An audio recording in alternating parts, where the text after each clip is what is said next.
Welcome back to the 33rd episode of the DailyFlip podcast. I'm your host, Alex. Today we're going to go through some of the top stories, including how the red wave turned into a red ripple, why Republicans have a hard time winning in major cities, and the start of a possible OPEC-like battery cartel. We'll talk about that one more at the end. And of course, we'll finish everything with our daily delight. A story meant to leave you feeling positive and ready to take on the day. But that's enough rambling for me. Let's get into our daily debate. So, did the Republicans overplay their hand this midterm election? There was plenty of conversation, plenty of talk about a red wave, but that didn't really come to pass. We didn't see it happen. Though they made gains, and they weren't the most historic, they were still able to come out and win the House, and maybe, if the runoffs go their way, win the Senate. Is it a messaging problem? We've heard this term before, but we've never actually seen this red wave, or even a blue wave when it's been predicted before, except if you maybe go back to the Reagan era, where there was a massive red wave. But otherwise, you don't necessarily see this ever materialize. So the final question here, and I know I've posed a lot, is should Republicans stop beating on this red wave message and start underplaying their chances of winning? Because, as a person who follows this, I listen to this rhetoric of a red wave, and it really makes me sit there and say, you understand that when you say there's going to be a red wave, it discourages people who think that, it could be a close election, and they would go out and vote if it was. When they hear that term red wave, they're sitting there going, oh, okay, it's a red wave. I don't need to go vote. I talked to a few different conservatives and libertarians on my college campus, and they said, yeah, no, we didn't go vote. We thought that it was in the bag. We didn't know that or think that it was necessary.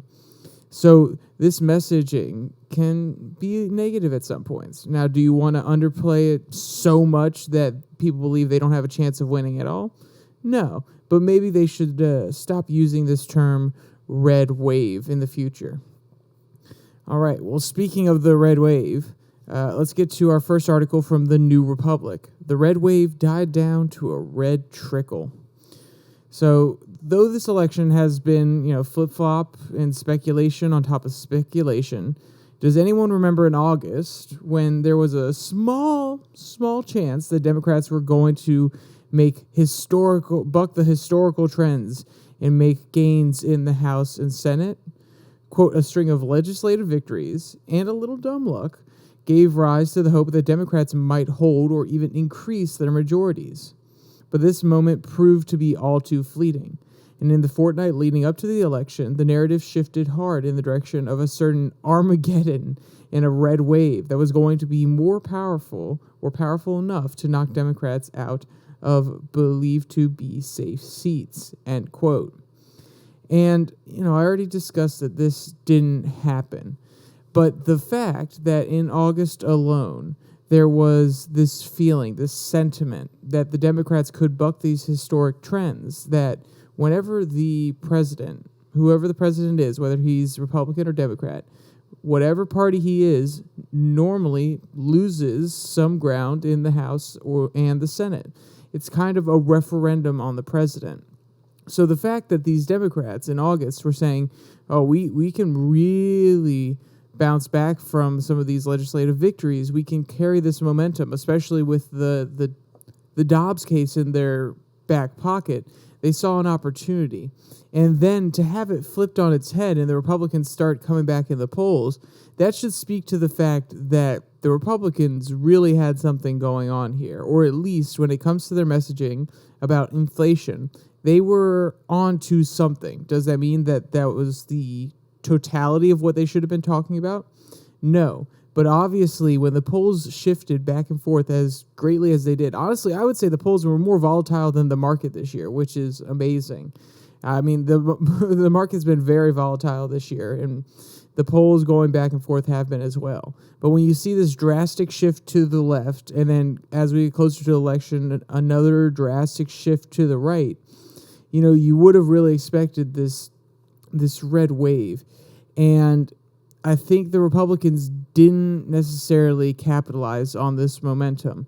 They were going out and they were just saying, vote for me because I'm not a Democrat. Does that remind you of anybody's strategy? Does that remind you of anybody? The Democrats versus Trump? Vote for me because I'm not Trump. They're basically saying, this is a referendum on Joe Biden and his policies. Vote for me. And before going into the election, I was reading a lot of articles that discuss that the Republicans aren't necessarily putting forward a cohesive message besides, we'll stop spending some and we'll address some issues about abortion, maybe. And that's not even all Republicans. A lot of them let it sit and go to the state and didn't want to deal with it on a federal level. But when you have a simple message, that's great to get to your base and it can rile them up. But when you're trying to gain these independent voters and some of the more hardline thinkers, they don't want to just hear, vote for me because I'm not a Democrat. Vote for me because I am not the other side. One, independents don't think that way because they are willing to vote for Democrats or Republicans depending on what the candidate proposes and what policies they want to put in place and if those align with their values. So that immediately kind of puts a lot of independents in a middle ground where, the Democrats are actually saying that we're going to do certain things policy-wise, whether you agree with them or not, but the Republicans are just saying, no, we are not the Democrats, therefore vote for us. Those independents are not going to be swayed by that message. So, at the end of the day, I'm kind of arguing here that those articles that I read that said that they didn't have a message, that when I read them at the time, I was like, no, they have a few things they're talking about. But in hindsight, reading through what a lot of these Republicans were saying, I would actually agree. They had one or two messages, which is crime is higher than it's ever been, inflation is higher than it's ever been. That's because of Democrats. Not offering solutions, not saying how they'll fix those problems besides just being a Republican. And now, with hindsight, I can see that that could be a reason, that could be a factor as to why they did not win the landslide victory that they thought they were going to win. And honestly, this should have been predictable. They should have looked back at trends when it came down to, I am not Donald Trump. When Democrats voted for someone that's just not Donald Trump. That worked on a presidential level, but the midterms didn't turn out as well for them in 2018 as they thought they would be. They thought there was going to be a huge blue wave, and it just turned out to be a blue trickle just as well. So the Republicans should have looked at that and said, just saying we're not the other party, just making it a referendum on the other party, that's not going to work. And I'm not trying to say they think the American people are stupid, but you do have to ask the question, why do they think this will work?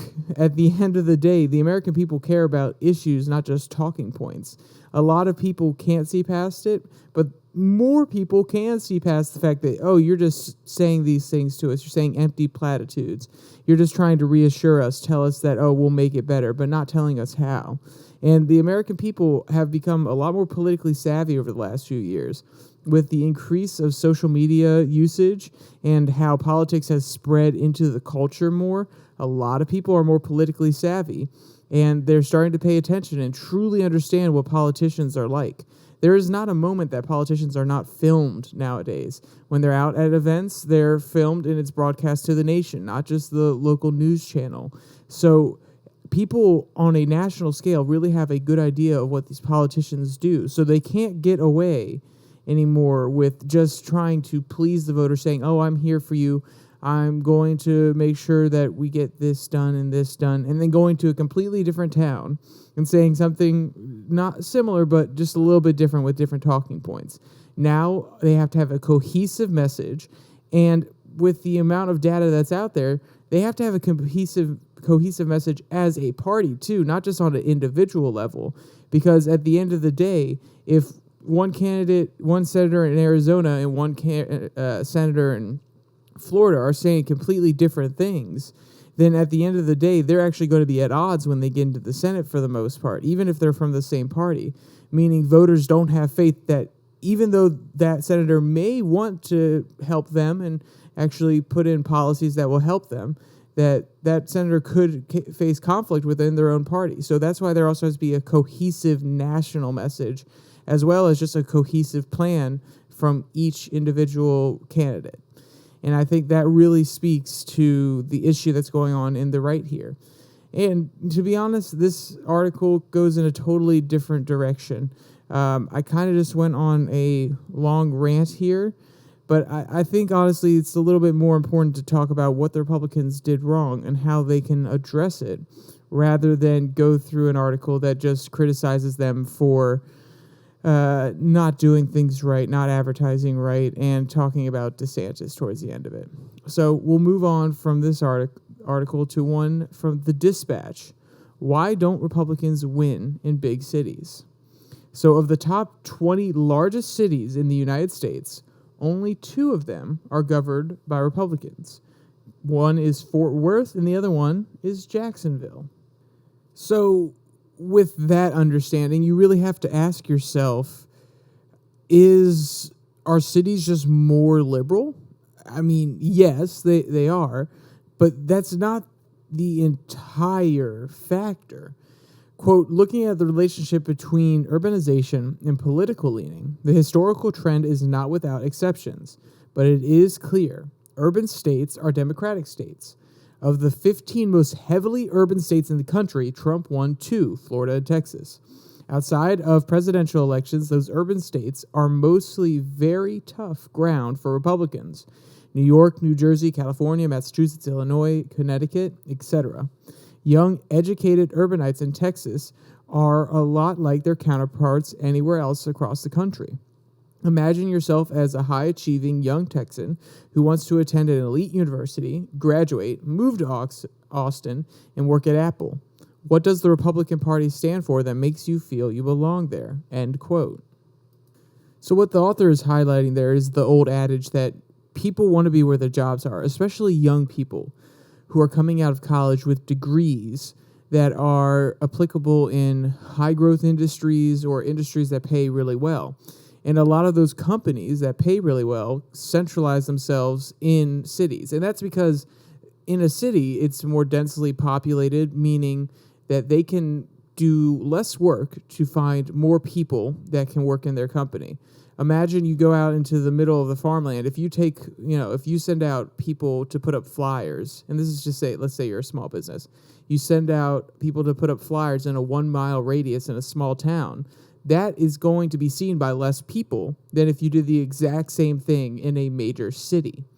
So these companies want to be where the intellectual talent is, as well as where they can get a lot of it cheaper. And then these people, these educated people, they see that, these companies are going to these major cities.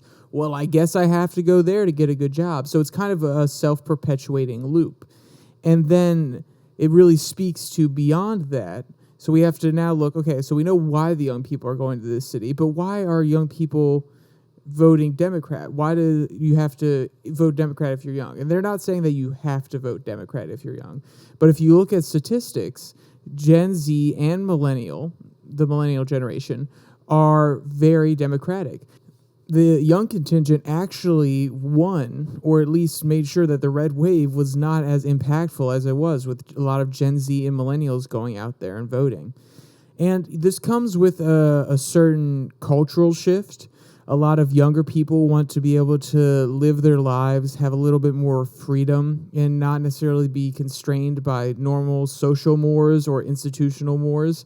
And that's something that happens when you're young, or at least, in an ideal sense, when you're young, naive, you don't necessarily understand how the world works, or even if you do understand how the world works, you have an ideal that you're striving for. And you haven't been, I always say this, and I say it in a bit of a tongue-in-cheek way, but you haven't been crushed by the system yet. You haven't been made to conform. You still have grand ideas of what you can do with your life, and certain realities haven't sunk in yet. So that's part of it. But also the Republicans, they're not really reaching out to these young intellectuals.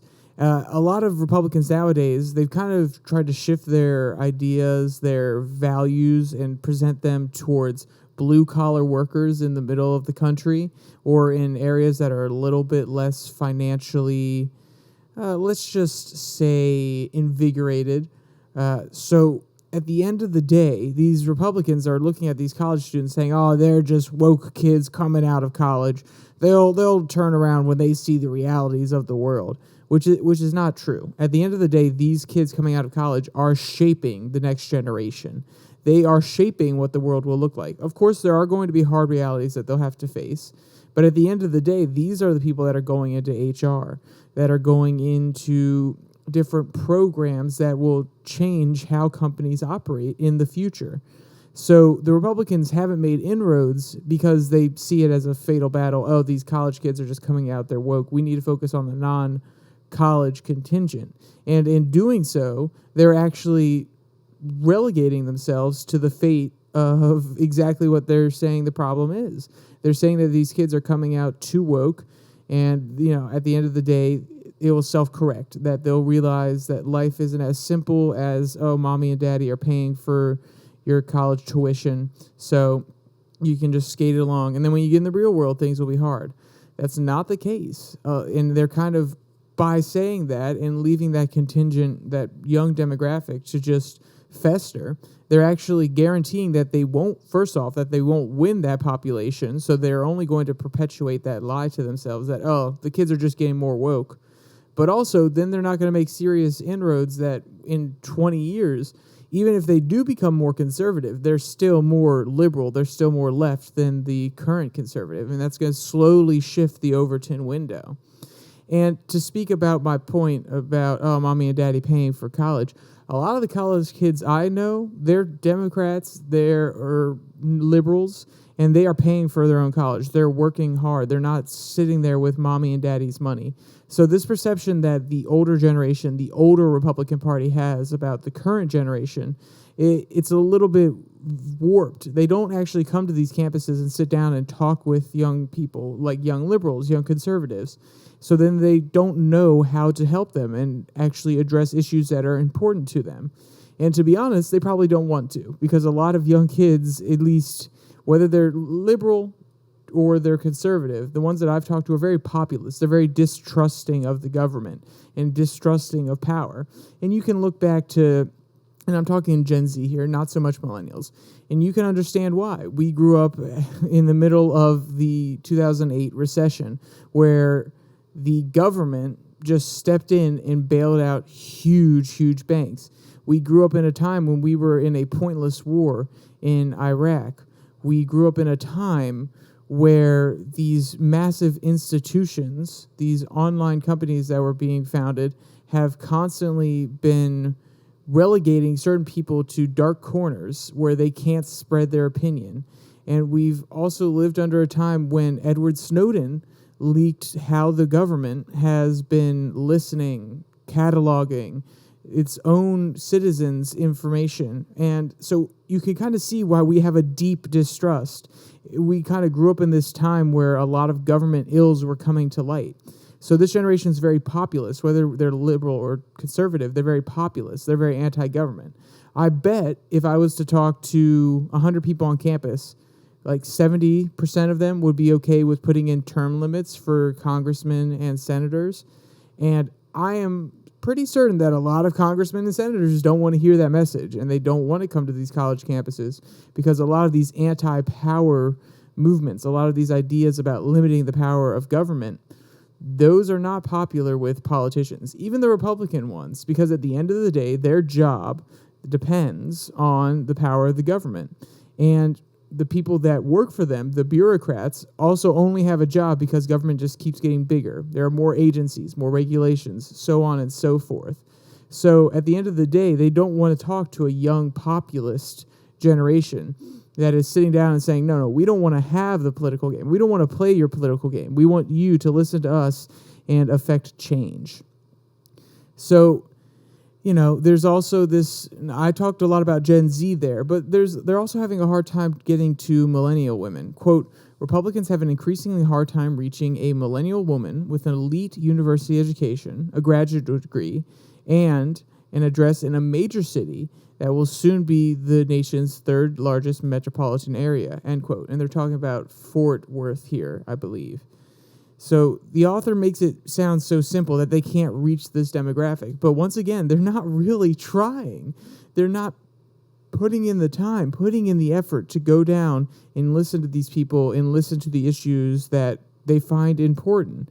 And that's the main thing. You can't get somebody to come vote Republican if you don't understand what they want from you, and you can't go down and convince them that Republicans are the good option if you're not down on the ground. Because at the end of the day, we live in social media bubbles. We live in bubbles of our own creation. So this young millennial woman is going to go on TikTok. She's going to go on Instagram, and she's going to be surrounded by messages that she has curated for herself.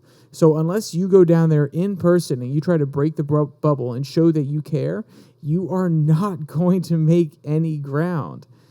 All right, I've talked a lot about Republicans here. I've kind of ranted on them a little bit, but I'm dissatisfied with the way that the current system is. Democrat and Republicans, they don't care about the people. They just care about getting reelected.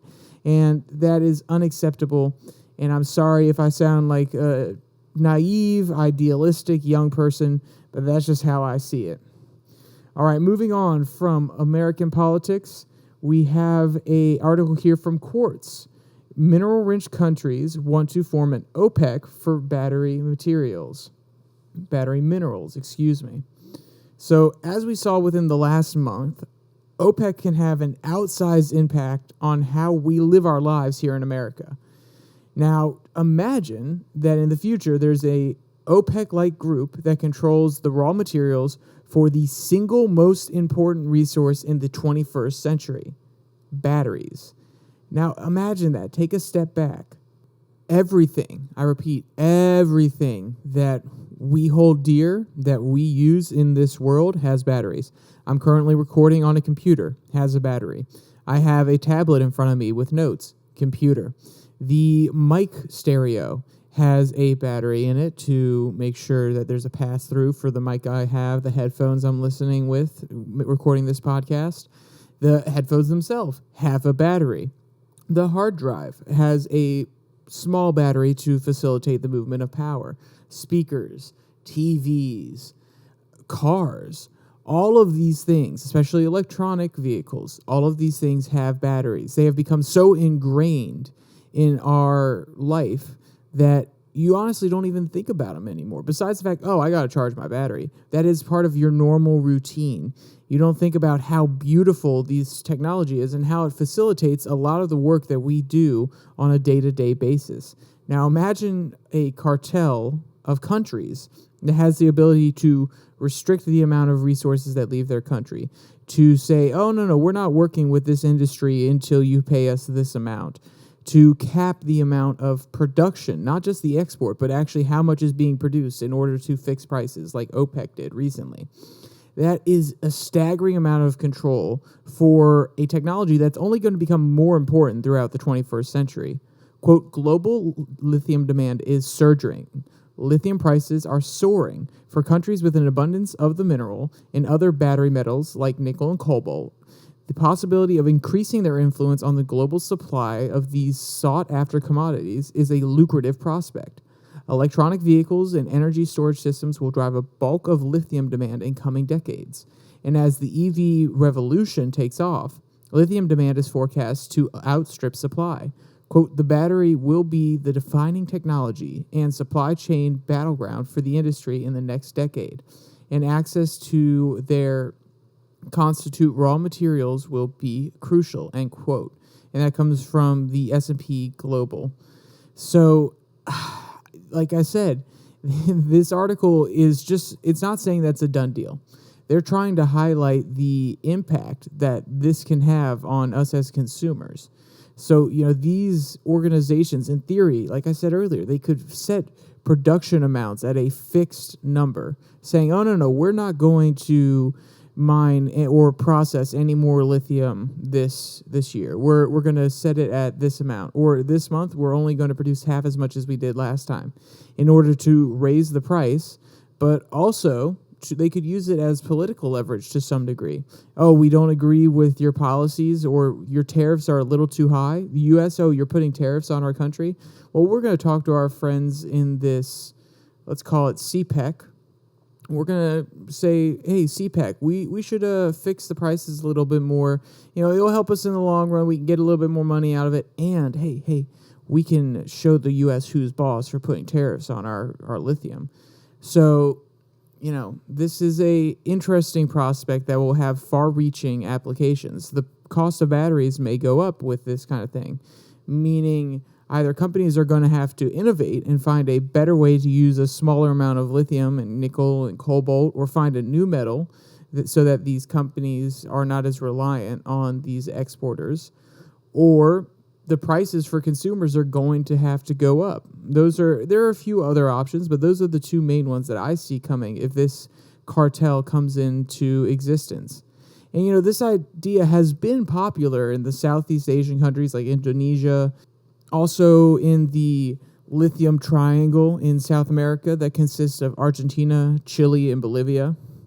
Quote, Telam, Argentina's national news agency, reported last month that foreign ministers from Argentina, Bolivia, and Chile are in advanced talks to create a mechanism that would give them control over lithium prices at a global level. Like Indonesia, the three countries often called the lithium triangle because they represent 58% of the world's identified lithium resources, are hoping to get other major producers on board, according to Brazil's Rio Times. The trio of foreign ministers hopes to have Australia, the world's leading lithium producer, in the proposed lithium cartel, end quote. So if they were to get Australia involved, this would indeed be a very, very powerful cartel. Though that these three countries have 58% of the world's identified lithium, Australia alone is the largest producer or exporter. So, that would be a big win if they were able to convince Australia. And then imagine Indonesia coming in as well. That would be dangerous.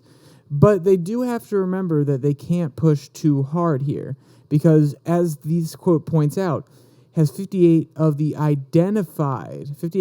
identified lithium resources. There are plenty of other lithium resources out there, and they could be in countries in Africa that don't necessarily have the resources yet to have these mines open. So if they create an OPEC-like nation and don't include these countries in Africa or maybe in the Central Asia region that have access to this lithium as well, then they're actually going to spur countries that don't want to deal with this OPEC-like organization, this cartel, to start investing in those other countries to build up their infrastructure to, mine lithium, mine nickel, mine cobalt. So they have to be very careful going forward here, especially when it comes to China. Quote, China is the world's largest producer of EVs and currently commands 58% of the global lithium processing capacity, even through its barely 6% of global identified lithium resources. That means lithium producers would still be reliant on China to process raw materials into usable form, or to purchase the processed lithium carbonate or hydroxide to use in batteries.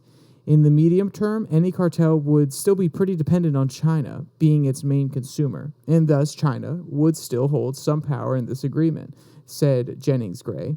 Quote, on a longer time frame, it's hard to say, as various regions develop their own battery hubs, and thus some demand shifts away from China, end quote. So, it's this idea of the power that the producer has and the power that the customer has. And they're at odds here. Right now, China has the power of the customer, and it greatly outweighs these countries because they're not teaming up. There may be some formal agreements. They may be undercutting each other a little bit, but they're not teaming up. So China, as the leading EV producer and the country that holds the most production capability and processing capability for lithium, they hold a lot of power. So if anything, this cartel would actually balance the scales rather than tipping it in their favor. So, we'll see how all of this pans out. Just keep it in mind, keep looking out for it, because if anything, it's just something that you should be aware of when looking into the future and saying, what is it going to be like when I get out of college? What is it going to be like in 5 years? Is the products, these EV cars, are they going to be more expensive? Am I going to have to pay more because the batteries, the materials for the batteries are being controlled by a cartel? These are questions that, you don't have to answer, but I think they're important when you look at your future and understanding how certain global politics and global interactions with other nations and between other nations directly affect us here in the U.S. And I know people don't like saying that we need to have a globalist view, but at the end of the day, our supply chains are so intertwined, you have to at least have some sense of what's going on in the globe, even on a small scale, just to understand what's happening. And if you're a business person, then it could give you a business opportunity to start more lithium speculation here in the U.S. Maybe you see an opportunity to start processing more lithium here in the United States, like Elon Musk did, so that we can actually take a little bit of that power away from China, and then also maybe discourage these countries from creating the cartel in the first place because they're not so beholden to one country as their major market. I'm not saying it's a great business opportunity. I haven't done the fundamentals, but these are the things that you can sit down and think about when you look at the opportunities or the global situation. All right. With that out of the way, we're going to go to our daily delight. A Dachshund and lively tortoise play a game of soccer. Marcel, a dog, and Jaguar, a tortoise. Yes, I know the irony of the name, and I understand. I was a little confused when I first read it. Have been getting ready for the World Cup. Quote, they played a lively game of football, soccer, together in the family's Antrim Beltram yard. This heartwarming scene was captured by their human, Rudy Janssens, end quote. So it really reminds me of how my dog and I used to go out and play soccer in the backyard as a kid, especially with the World Cup coming up. We would set up the goals. She would never get the ball to the goal, but she would definitely try to dribble it around, and it was always cute to watch. Quote, Janssen told the Good News Network that he found the tortoise at a local forest 30 years prior, and he has lived with the family ever since. He has been given the name Jaguar because he is very quick. A little bit of irony there. All right, so if you want to see any of the cute videos of these two playing soccer or read any of today's articles, there will be a link in the description below that like and subscribe button. And also down there in the description is my Twitter handle, @YourDailyFlip. Post there daily. Some days it's the podcast going out. Sometimes it's quote tweets. Basically, it's a simpler way to stay informed without having to listen to this entire podcast. And you can just kind of browse through while you're already looking on Twitter. All right. With that said, there's only one more thing to say. Stay safe. Don't die.